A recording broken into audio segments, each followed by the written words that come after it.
कहानी की शुरुआत में एमिली, जो एक इंटरनेशनल लेवल की आइस स्केटिंग खिलाड़ी होने के नाते अपनी टीम के साथ नॉर्थ पोल के ग्लेशियर पर आई थी।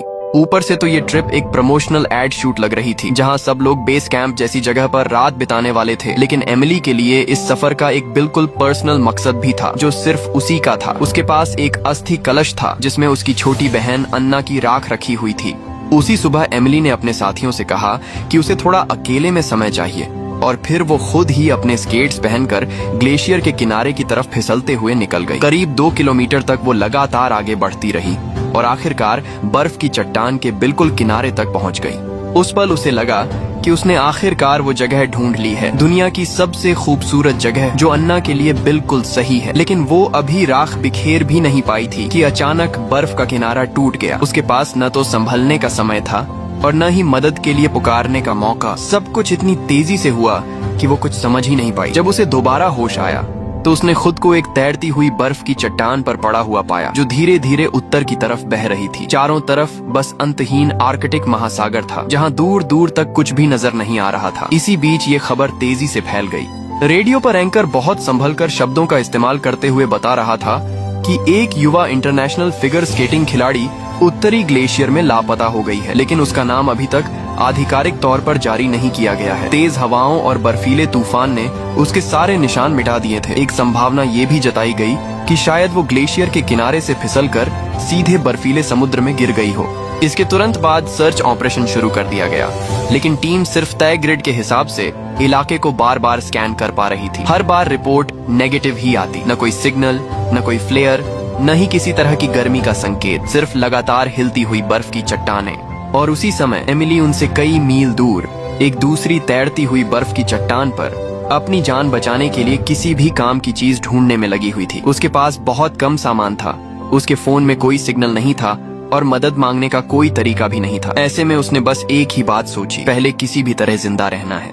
उसने अपने साथ रखी चीजों में से कागज के पन्ने फाड़े, फिर दूरबीन का लेंस निकालकर उसे सूरज की रोशनी के सामने सेट किया, ताकि वो रोशनी को एक जगह फोकस कर सके। आर्कटिक की धूप बहुत हल्की और ठंडी होती है, लेकिन फिर भी वो बिना हिले डुले अपनी सांस रोककर इंतजार करती रही। कुछ देर बाद कागज के ऊपर हल्का सा धुआं उठने लगा और फिर धीरे धीरे एक छोटी सी आग जल उठी। उस पल उसके चेहरे पर एक हल्की सी मुस्कान आई। यहाँ फंसने के बाद ये उसकी पहली मुस्कान थी। दुनिया से पूरी तरह कटे हुए उस बर्फ के टुकड़े पर उसने सबसे पुराने तरीके से सूरज से थोड़ी सी गर्मी हासिल कर ली थी। इसके बाद उसने आसपास की बर्फ को इकट्ठा करके एक बर्तन में रखा, उसे आग के पास ले जाकर धीरे धीरे पिघलाया और फिर उस पानी को अपने थर्मस में भर लिया। रात होते ही एक तेज बर्फीला तूफान आ गया। एमिली ने जल्दी जल्दी टेंट लगाया और उसके अंदर घुसकर खुद को कसकर लपेट लिया, लेकिन टेंट का कपड़ा बहुत पतला था, जो उस तेज तूफान के सामने बिल्कुल कागज जैसा कमजोर साबित हुआ और कुछ ही देर में वो फट गया। तैरती हुई बर्फ की चट्टान उफनते हुए समुद्र में जोर जोर से हिलने लगी। उस हालत में एमिली ने किसी और चीज की परवाह नहीं की।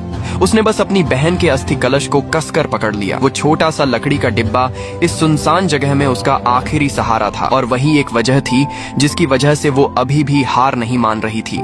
अगले दिन सर्च टीम के पायलट ने रिपोर्ट दी कि उन्होंने पूरे इलाके को 2 बार स्कैन कर लिया है। पिछले दिन आए भीषण तूफान में अगर कोई इंसान खुले में फंसा हो तो उसके बचने की संभावना लगभग 0 होती है। पायलट ने कंट्रोल सेंटर से पूछा कि क्या सर्च जारी रखनी चाहिए या वापस लौटना है। कुछ पल की खामोशी के बाद एक ठंडी आवाज आई, रेस्क्यू ऑपरेशन को खत्म करने का आकलन किया जा रहा है। ठीक उसी समय जब बाहर की दुनिया उसे छोड़ने की तैयारी कर रही थी, एमिली अब भी जिंदा थी। वो टेंट से बाहर निकली और पहली ही नजर में ठिठक गई। जमीन गायब हो चुकी थी। पिछली रात के तूफान ने उसे न जाने कहां पहुंचा दिया था। चारों तरफ नजर दौड़ाने पर उसे बस अंतहीन समुद्र दिखा, जहां सिर्फ तैरती हुई बर्फ थी।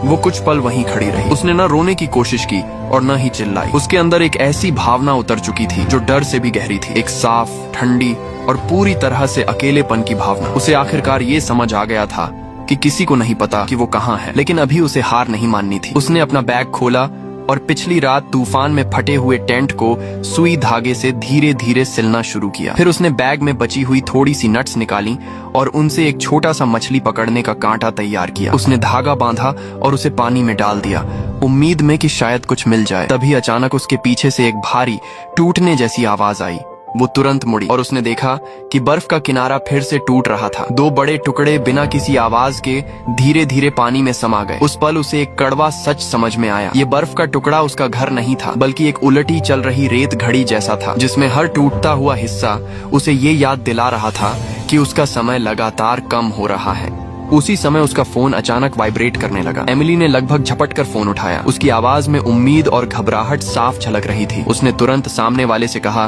कि कृपया तुरंत रेस्क्यू टीम से संपर्क करें, लेकिन फोन के दूसरी तरफ से एक उत्साहित आवाज आई जिसने उसकी बात बीच में ही काट दी। उस व्यक्ति ने अपना नाम हैरी बताया और कहा कि वो एक एयर कंडीशनर कंपनी से कॉल कर रहा है। उसने बताया कि गर्मी आने वाली है और उनकी कंपनी नए एनर्जी सेविंग एसी पर लिमिटेड टाइम ऑफर दे रही है। अगर अभी नहीं लिया तो अगला मौका अगले साल मिलेगा। ये सुनकर हालात की विडंबना साफ दिख रही थी। एक इंसान जो आर्कटिक में ठंड से मरने के कगार पर है, उसे एसी बेचने के लिए कॉल आ रहा था। एमिली ने उसे बार बार रोकने की कोशिश की। उसने कहा कि उसे एसी नहीं चाहिए, उसे अपनी जान बचानी है। वो आर्कटिक में एक तैरती हुई बर्फ की चट्टान पर फंसी हुई है। उसे अपनी लोकेशन नहीं पता और उसे किसी से इमरजेंसी कॉल करवानी है। उसकी आवाज में गुहार थी, लेकिन दूसरी तरफ से हैरी हंस पड़ा।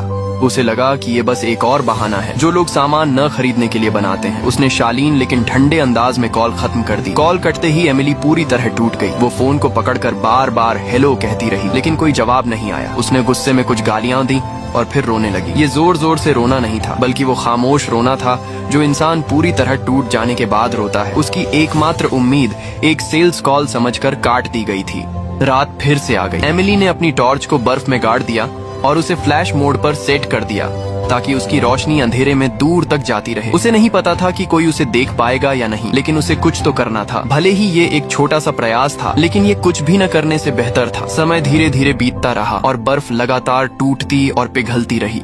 जिस जगह पर वो खड़ी थी वो धीरे धीरे छोटी होती जा रही थी, जैसे कोई पिंजरा उसके चारों तरफ सिकुड़ रहा हो। तभी उसकी नजर दूर समुद्र में एक जहाज पर पड़ी। एमिली लगभग बिना सोचे समझे उसकी तरफ दौड़ी और पूरी ताकत से चिल्लाने लगी, लेकिन दूरी बहुत ज्यादा थी। उसकी आवाज वहां तक नहीं पहुंच सकती थी। तुरंत उसने अपना छोटा सा शीशा निकाला और सूरज की रोशनी को जहाज की दिशा में रिफ्लेक्ट करने लगी ताकि वो सिग्नल भेज सके। कुछ ही पलों बाद जहाज ने दिशा बदली। एमिली एक पल के लिए रुक गई, फिर उसने यकीन किया जहाज सच में उसकी तरफ आ रहा था। उसकी आंखों में उम्मीद चमक उठी।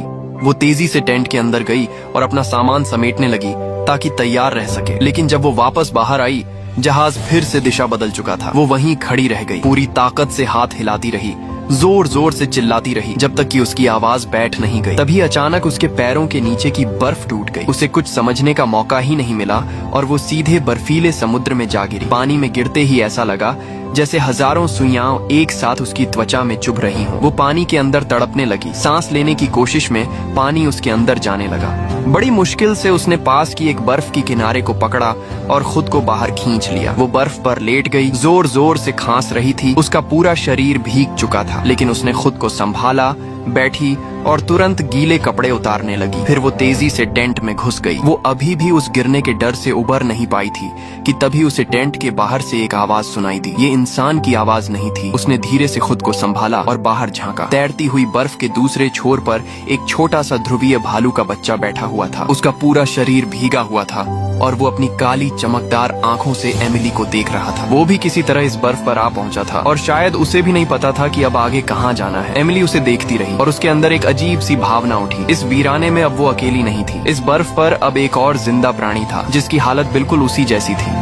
उसने अपने पास बची हुई थोड़ी सी नट्स निकाली और उस बच्चे की तरफ फेंक दी। भालू का बच्चा धीरे धीरे आगे आया और उन्हें खाने लगा। तभी दूर से एक भारी गर्जना सुनाई दी। माँ भालू आ चुकी थी। एमिली ने तुरंत पीछे हटकर टेंट के अंदर खुद को छुपा लिया और सांस रोककर बैठ गई। टेंट के कपड़े के पार उसे बाहर हलचल दिखाई दे रही थी। वो बिल्कुल हिले बिना इंतजार करती रही। कुछ देर बाद वो परछाई धीरे धीरे दूर चली गई और भालू का बच्चा भी उसके साथ चला गया। टेंट के बाहर फिर से सन्नाटा छा गया, जहाँ सिर्फ समुद्र की लहरों के बर्फ से टकराने की हल्की आवाजें आ रही थीं। शायद बहुत कुछ झेलने के बाद या शायद उस जहाज के चले जाने के बाद उसकी आखिरी उम्मीद भी खत्म हो चुकी थी। एमिली ने अपनी बहन की तस्वीर को काफी देर तक देखा और फिर धीरे से वो बात कह दी जो उसने करीब 20 साल से अपने दिल में दबा कर रखी थी। मुझे माफ कर दो। अन्ना की मौत उसकी जिंदगी का वो घाव था जो कभी भर नहीं पाया। ये दर्द हमेशा उसके अंदर रहा, उसकी सारी उपलब्धियों और तालियों के पीछे छुपा हुआ। लेकिन इस वीरान बर्फ के टुकड़े पर, जहाँ न कोई दर्शक था न कोई रोशनी और शायद न ही कोई कल। उसने आखिरकार वो शब्द बोल दिए। ये उसने इसलिए नहीं कहा क्योंकि कोई सुन रहा था, बल्कि इसलिए क्योंकि उसे खुद नहीं पता था कि उसे फिर कभी बोलने का मौका मिलेगा या नहीं।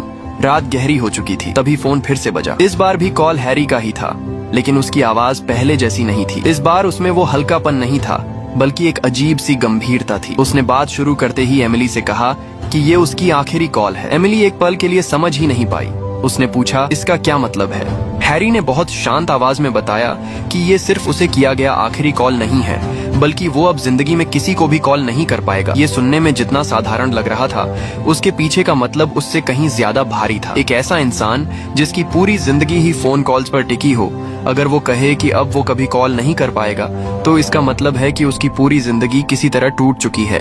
एमिली कुछ पल के लिए चुप हो गई। अभी तक वो बस ये सोच रही थी कि किसी तरह हैरी उसकी मदद कर दे, लेकिन उसकी ये बात सुनकर उसे एहसास हुआ कि सामने वाला इंसान भी शायद अपनी किसी बड़ी परेशानी में फंसा हुआ है। उसने अपने डर को थोड़ा दबाकर हैरी से पूछा कि आखिर उसके साथ क्या हुआ है। इसके बाद हैरी ने धीरे धीरे अपनी जिंदगी की कहानी बतानी शुरू की। उसने बताया कि वो पहले बास्केटबॉल खिलाड़ी बनना चाहता था, लेकिन वो ना तो काफी लंबा था और ना ही तेज। फिर उसने डॉक्टर बनने का सोचा, लेकिन अपनी बीमार माँ और 3 छोटे भाई बहनों की जिम्मेदारी की वजह से उसे वो सपना भी छोड़ना पड़ा। उसके पिता की मौत तब हो गई थी जब वो बहुत छोटा था। उसने माना कि वो ना तो बहुत होशियार था और ना ही किस्मत उसका साथ देती थी। वो कभी वो नहीं बन पाया जो वो बनना चाहता था, और आखिर में वो एक टेलीमार्केटर बन गया। एक ऐसा इंसान जिसका फोन हर कोई काट देता है, जिसे कोई सुनना नहीं चाहता। एमिली ने उसे समझाने की कोशिश की, लेकिन हैरी अचानक थोड़ा कड़वा हो गया। उसने कहा कि उसे किसी की सहानुभूति नहीं चाहिए। उसके मुताबिक लोग टेलीमार्केटर के साथ सिर्फ 3 तरह का व्यवहार करते हैं, या तो सीधे फोन काट देते हैं, या गालियां देते हैं, या फिर झूठी शालीनता दिखाते हैं। उसने इंसानों के अंदर की उस नकली अच्छाई को बहुत करीब से देखा था। कुछ देर दोनों के बीच खामोशी छा गई। फिर एमिली ने धीरे से पूछा कि वो उससे क्या चाहता है। हैरी ने कुछ पल सोचा और ईमानदारी से कहा कि उसे खुद नहीं पता, शायद बस वो चाहता है कि कोई उसकी बात सुने। उसने कहा कि जब उसने पहली बार एमिली को कॉल किया था, तब उसने बाकी लोगों की तरह तुरंत फोन नहीं काटा, बल्कि उसकी बात सुनती रही। भले ही उसकी कहानी उसे अजीब और अविश्वसनीय लगी हो। इतने सारे रिजेक्शन और बेइज्जती के बाद किसी का सिर्फ कॉल न काटना भी उसके लिए एक बड़ी बात थी। उसने कहा कि उसे ऐसा लगता है जैसे चारों तरफ की दीवारें उस पर बंद होती जा रही हैं, और उसने एमिली से पूछा कि क्या वो इस एहसास को समझ सकती है। एमिली ने एक हल्की सी कड़वी हंसी के साथ जवाब दिया कि उसकी हालत थोड़ी अलग है। उसके आसपास कोई दीवारें नहीं है, क्योंकि वो एक पिघलती हुई बर्फ की चट्टान पर खड़ी है, जहाँ दीवारें तो दूर, कोई सहारा भी नहीं है। कॉल बार बार कटती और फिर जुड़ती रही, इतनी कमजोर कि जैसे किसी भी वक्त टूट सकती हो। लेकिन हर बार जुड़ने के बाद दोनों में से कोई भी फोन रखने को तैयार नहीं था। इसी दौरान हैरी ने इंटरनेट पर एमिली के बारे में सर्च किया। उसे उसका नाम कॉलिंग लिस्ट से मिला था। जो कुछ उसने देखा उससे वो हैरान रह गया। एमिली कोई आम इंसान नहीं थी, बल्कि एक जानी मानी फिगर स्केटिंग खिलाड़ी थी। उसने उसके मैच के वीडियो देखे, उसकी सोशल मीडिया प्रोफाइल देखी, उसके टीम के साथ फोटो देखे। वो एक एक चीज को ऐसे देख रहा था जैसे कोई जासूस किसी सच्चाई को जोड़ रहा हो। उसने एक वीडियो देखा जिसमें एमिली अपनी टीम के साथ एयरपोर्ट जा रही थी, और एक और वीडियो जिसमें वो अपने दोस्तों को एक छोटा सा लकड़ी का डिब्बा दिखा रही थी। हैरी ने पूछा कि वो क्या है। कुछ पल की चुप्पी के बाद एमिली ने हल्के से कहा, वो उसकी बहन अन्ना का अस्थि कलश है। ये सुनकर हैरी कुछ पल के लिए चुप हो गया। एमिली ने उसे कहा कि उसे दुखी होने की जरूरत नहीं है। अन्ना को मरे बहुत समय हो चुका है। उस समय अन्ना सिर्फ 7 साल की थी और वो खुद 8 साल की। हैरी ने धीरे से पूछा कि उसकी मौत कैसे हुई।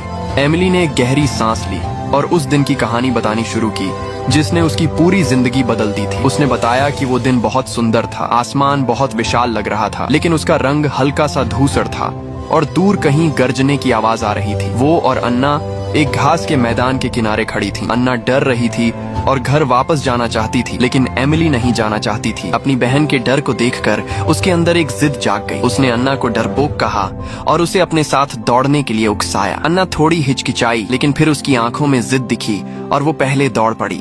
दोनों बहनें उस मैदान में दौड़ रही थीं और एमिली उससे भी तेज दौड़कर पहले ही दूसरी तरफ पहुंच गई। उसी पल आसमान से एक बिजली गिरी, सिर्फ एक ही चमक, और वो सीधे पीछे दौड़ रही अन्ना पर गिरी। उसी एक पल में सब कुछ खत्म हो गया। उस दिन के बाद उसकी पुरानी जिंदगी हमेशा के लिए खत्म हो गई। हैरी ने ये सब सुनकर काफी देर तक कुछ नहीं कहा। फिर उसने एक सीधा सवाल पूछा, तो तुम हमेशा से खुद को इसका जिम्मेदार मानती हो, है ना? एमिली ने कुछ नहीं कहा, लेकिन उसकी खामोशी ही उसका जवाब थी।